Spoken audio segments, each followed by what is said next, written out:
এদের কাজ দেখলে আপনার হাসতে হাসতে লুঙ্গি খুলে যাবে, তবে শর্ত হলো ভিডিওটি দেখার সময় আপনাকে না হেসে থাকতে হবে। এই সময় কম, শুরু করো। আমাকে দেখে তোরা কেউ অবহেলা করিস না, এবারে পরীক্ষায় তোদের পাস করিয়ে দেব, কিন্তু আমারও একটা কাজ করে দিতে হবে।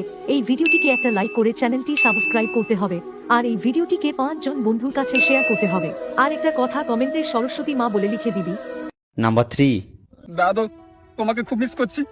জানো, তুমি মরে যাওয়ার পর দাদি নাম করে বেড়াচ্ছে। ছি ছি ছি ছি ছি, বুড়ি বুড়ি বয়সে ভাতার বাজি করছে আর গাড়কে শিখবে।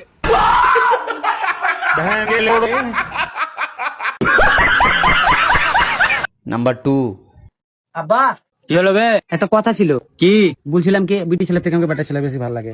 বক্কা চোদা খেপি গেছি নাকি বে? আমি ওই পাড়ার মুকুলকে ভালোবাসি, আমি ওকে বিয়ে করবো। তবে পাড়ার লোকে যে মুখে ছচ্ছর করে মুতি দিবে বে, এর চেয়ে ভালো একটা ছুরি নিয়ে আসছি, ধুমধাম করে বিয়া দিয়ে দিতাম। আই মুস্কানা দা আব্বা বিয়া লেগে রাজি হয়ে গেছে।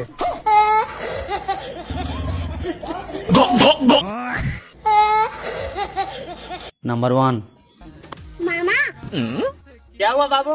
आपको देखने के लिए लड़की वाले आए हैं, जल्दी तैयार हो जाइए। जाओ नानी को बोल दो कि शादी अपना पसंद की लड़की से करेंगे। आपके पसंद के तो घर में सब्जी नहीं बनता, तो बीबी कहाँ से आएगी रे कलुआ?